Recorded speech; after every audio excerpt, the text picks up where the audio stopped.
ஒரு வாத்தியார் இருந்தாரு, பரமார்த்த குருன்னு. பரமார்த்த குருன்னு வாத்தியார். பரமார்த்த குரு. அவருக்கு ஒரு 5 மாணவர்கள். சட்டி சடையம் மட்டி மடையன் ஜகரன் 5 பேரு. சட்டி சடையம் மட்டி மடையன் ஜகரன் 5 பேரும் மிகப்பெரிய அறிவாளிகள். வாத்தியாரு அதுக்கு மேல அறிவாளி. வேற அப்படித்தானே இருக்கா இல்லையா? இப்ப பாருங்க, எல்லாருமே வாத்தியாரை கூட்டிக்கிட்டு ஊரா போறாங்க. அந்த காலத்துல குதிரையில போற ஆளுங்க நிறைய இருந்திருக்காங்க. அப்ப குதிரையில ஆளுங்க போறத வரத பார்த்துட்டு நம்ம வாத்தியாரையும் குதிரை மேல ஏத்துனா சொகுசா போகலாம் வரலான்னு ஒரு ஆசை வந்துருச்சு ஒரு சீடனுக்கு. அப்ப சொன்னேன், டே மத்த சீடனுக்கிட்ட, டே நம்ம வாத்தியாரை குதிரையில ஏற்றிக்கிட்டு போகணும்டா, எல்லாரும் குதிரையில போறாங்க, பாவம்டா வாத்தியாரை நடக்க விட்டே கூப்பிட்டு.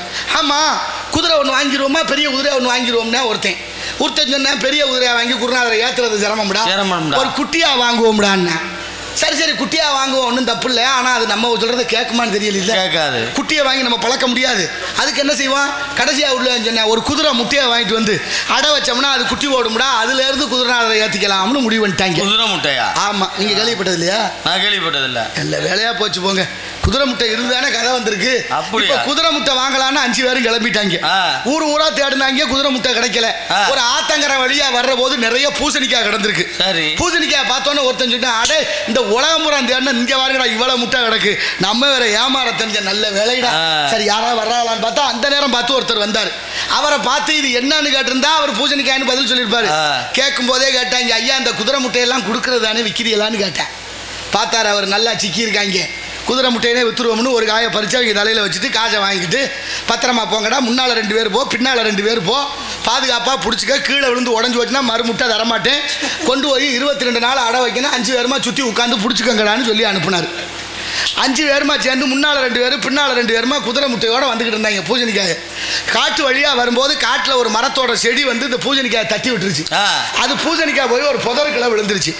ஏற்கனவே அங்க படுத்து கிடந்த ஒரு முயல் குட்டி பூசணிக்காய் விழுந்த சத்தத்துல விக்குன்னு ஒரே ஓட்டம். பூசணிக்காய் விழுந்த சத்தத்துல முயல் குட்டி ஓடுனதை பார்த்தான்ல இந்த பயலுக படிச்சது மட்டி மடையன் சட்டி. ஒருத்தன் பதறி போனா, அடே முட்டை உடஞ்சி ஓடுற குட்டி என்ன வேகத்தில் ஓடுது, இதை கொண்டு போய் வளர்த்து குருநாதரை கொள்றதுக்கான ஐடியா பண்ணி, வேண்டாம்டா நம்ம குதிரையே வாங்கப்படா, குதிரை குட்டி வேணாம், முட்டையும் வேணாம், கொட்டையும் வேணான்னு கிளப்பிட்டாங்க.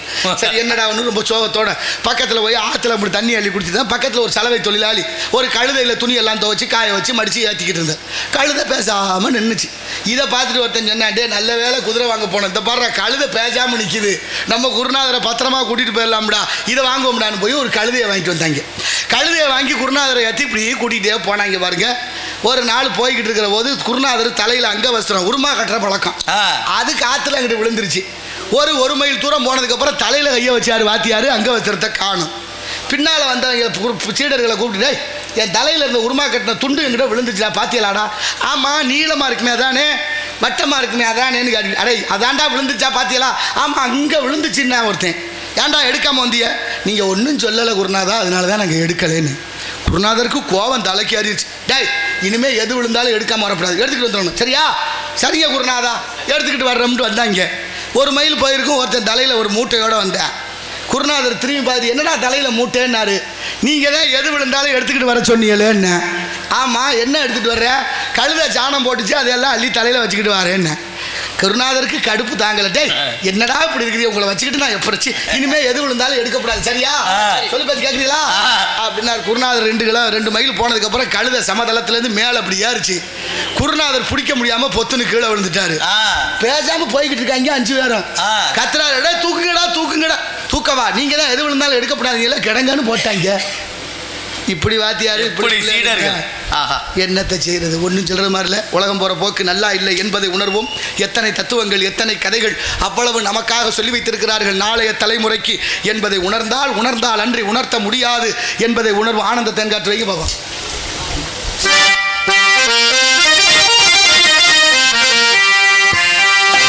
ஆனந்த தேங்காற்று தாளாட்டுதே, அலைவாயுதே,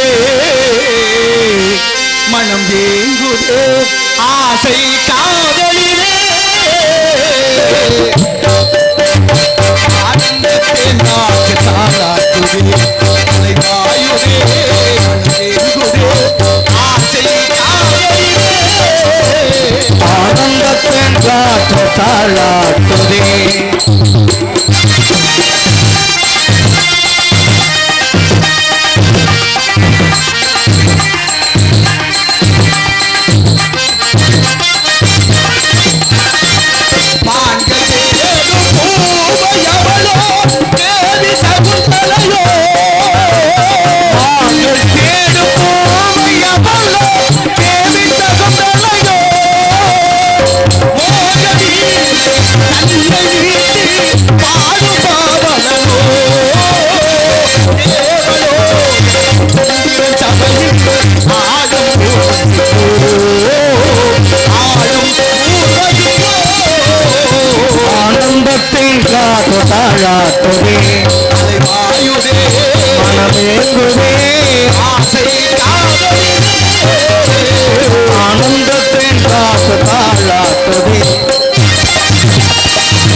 தாளாட்டுதே அலைவாயுதே மனமேங்குதே ஆசை காதலி ஆலோலம் என்பாட்டு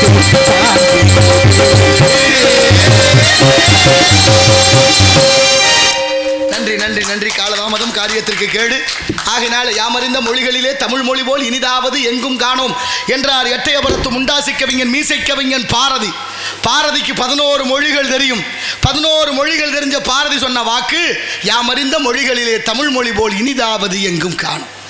அடுத்த ஒரு வார்த்தை சொன்னார், செப்பு மொழி 18 உடையால் எனினும் சிந்தனை ஒன்றுடையால். தேவைப்பட்டா எல்லா மொழியும் கற்போம், நாம் வாழ நம் மொழி கற்போம், நம் இனம் வாழ. ஒரு இனத்தை அழிப்பதற்கு ஒவ்வொருத்தரையா துப்பாக்கி எடுத்து சுட வேண்டிய அவசியம் இல்லை. மொழியை அழிச்சிட்டா முடிஞ்சு வச்சு சோழி. வடநாட்டிலேருந்து வந்த வடநாட்டு இந்தியர்கள், வட இந்தியர்கள், வடநாட்டு ஊழியர்கள் நம்ம நாட்டுக்கு வந்து நிறைய பேர் வேலை செய்கிறாங்க. ஆனால் நம்மளை பார்த்தா அவங்க கொஞ்சம் தமிழை கற்றுக்கிட்டு என்ன செய்யறான், வாங்க அண்ணா வாங்க அண்ணான்னு கூப்பிட்றேன். நம்மால் அவனை வாங்க ஜி ப்ரோ ப்ரோ பல்ல உடைக்கணும்டா.